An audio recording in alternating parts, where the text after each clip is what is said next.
Teatro es un disco que hice el año pasado, salió este año, pero bueno, todo el proceso creativo se pasó durante el año pasado, transcurrió durante el año pasado, y es un disco que hice viviendo muy hacia afuera, viviendo muy en el exterior, ¿no? Tocando, viajando, haciendo promoción, entonces las canciones iban naciendo en esos huequitos libres. Y creo que es un disco que tiene toda esta influencia y toda esta energía, sobre todo, del mundo exterior. Y ahora, bueno, le tocó nacer en época de confinamiento, pero, pero por suerte la música también en esta época de confinamiento, más allá de que hable de cosas del exterior, eh, la música sirve también como un refugio, ¿no? Y al final, digo, sí son historias muy inspiradas en el mundo, por el mundo exterior, o por historias que yo vivía en el mundo exterior, ¿no? Muchas historias como de bares y cosas así, pero al final son historias muy sentimentales. Por eso también lo de puro teatro. Entonces, el sentimiento sigue estando, y creo que en este momento la gente es con lo que conecta. Son historias que iban naciendo y que tal vez no terminaban de desarrollarse del todo, ¿no? Entonces yo imaginaba cómo podían seguir desarrollándose. Y en toda esa imaginación, con toda esa imaginación más bien terminaba las canciones. Entonces yo creo que si hay algo que une a todas estas historias es justamente el carácter imaginativo, eh, de pensar cómo sería si se repitieran, o cómo sería si nunca se hubieran cortado, o qué me gustaría decirle, qué me hubiera gustado decirle a la persona con la que vivía estas historias, ese tipo de cosas. Tuvo dos etapas de grabación, una fue mayo-junio y la otra fue octubre-noviembre, y, y yo creo que empecé a escribir en marzo, más o menos. Entonces sí, entre marzo y noviembre del año pasado fue todo el proceso creativo del disco. Lady Gaga y Sam Smith y Han, no sé, con muchos artistas que sigo en redes, veía que empezaban a posponer la salida de sus discos. Y entonces por un momento lo pensé, como que sentí que también tenía el derecho de hacerlo, pero después dije, no tiene sentido, porque para que el disco salga en un momento normal, va a tener que salir dentro de un año, ¿entendés?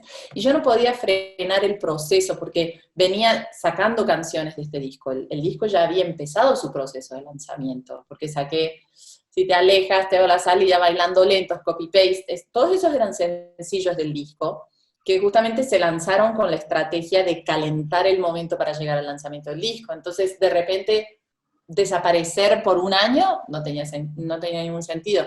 Y después como que me sentí bien con la idea de que es un disco en mi carrera, ¿entendés? En mi carrera tengo varios discos y voy a tener más discos. Entonces, a este le tocó nacer en esta época y va a ser especial también por eso. Y entre los dos nos íbamos incentivando y nos íbamos exigiendo. Eh, y, y, y, la verdad fue un proceso que disfrutamos mucho también. Eh, Adam tiene una cosa que es muy relajado en el estudio. Entonces, si algo no funciona o si algo no está saliendo en ese momento, no hay tanto drama, ¿sabes? Es como que, bueno, ya va a salir. Grabar con él siempre ha sido una experiencia muy disfrutable, muy amena. Y Puro Teatro no fue la excepción. Me Voy es una canción que habla bueno, de esas historias que funcionan solo a la noche, ¿no? Que funcionan solo como en la oscuridad, y que después cuando sale el sol te muestran una realidad un poco desalentadora, porque sabes que la historia no tiene muchas bases sólidas para seguir viviendo, existiendo en una situación de día. Entonces, planteo el Me Voy como una escapatoria, tal cual, una escapatoria a enfrentarnos con esta realidad de que la relación no tiene mucho sentido de día. Y sí, obviamente van a venir más cosas, porque ahora la manera de estar conectados sin los shows es a través del contenido, ¿no? Y para mí el principal contenido son las canciones, pero también hay videos y hay otras maneras de manifestar el mensaje que yo tengo con mi música. Ha tenido limitaciones y ha tenido ventajas también, ¿no? O sea, era la ventaja de que tenía mi baño con todas las cosas a mano, y entonces si había un pelo que veía que no me gustaba, iba y lo arreglaba rápido. En ese sentido era muy cómodo. Y por otro lado, claro, estaba la limitación de que la locación era muy reducida, porque además mi casa es chiquita, entonces como que todo giraba en los mismos ambientes.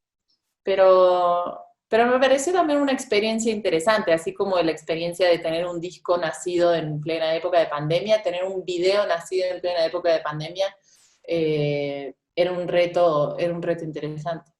Sí tenía ganas de hacer los videos de este disco en Argentina, o sea, tenía ganas de irme a Argentina, de hecho, bueno, como mayo, así, mayo, junio, y hacer videos allá, pero no, a Argentina no se puede ir hasta septiembre. Yo a ellos los contacté con Adán hace unos años, ¿no? Entonces, y no los conocía tanto. Soy medio prima postiza de uno de ellos, pero no, nunca lo conocí, creo. Creo que nunca lo había conocido. Pero me escribieron por medio de amigos que tenemos en común, contándome que estaban interesados en trabajar con Adán, entonces yo los puse en contacto, y esa había sido nuestra conexión hasta hace 2 años más o menos, y ya Adán grabó con ellos, creó también un vínculo muy cercano con ellos, y a la hora de grabar puro teatro, Adán invitó a Iñaki Colombo a grabar todas las guitarras del disco. Entonces un día viene a visitarlo Goyo, que es el cantante de Vándalos, al estudio, y entonces ahí lo conocí a Goyo. En realidad los conocí antes, los conocí muy brevemente en Catrina 2018.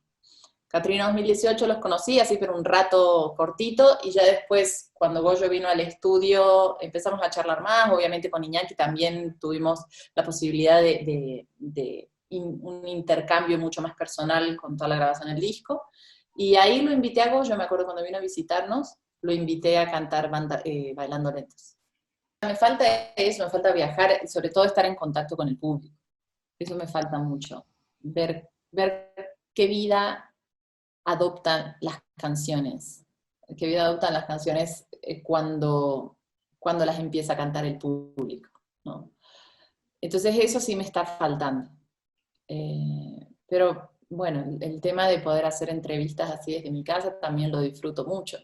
Si uno compara Spotify con la radio, Spotify empieza a pesar más en esta época, o YouTube empieza a pesar más.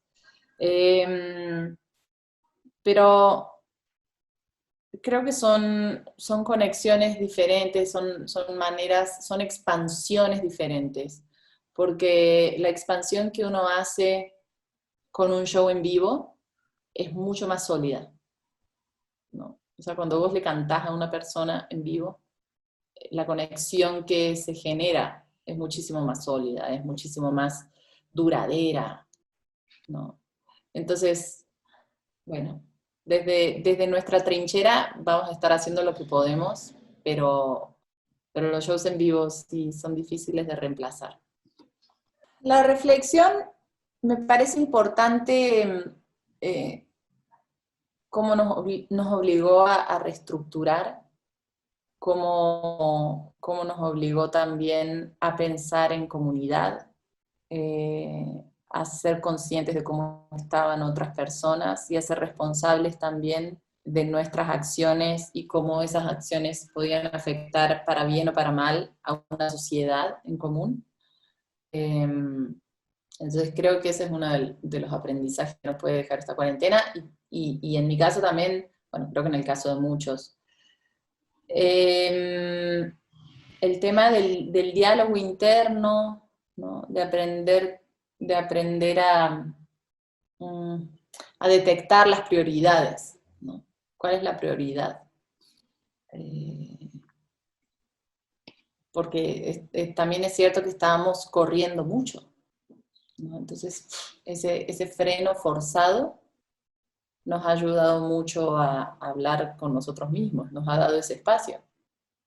Soy Daniela Spala, y los invito a escuchar Puro Teatro, que ya está en todas las plataformas, ojalá podamos vivirlo en vivo cuanto antes, y si no, bueno, seguiré sacando música para al menos estar conectados a través de eso, que yo sé que siempre nos hace bien en estos momentos.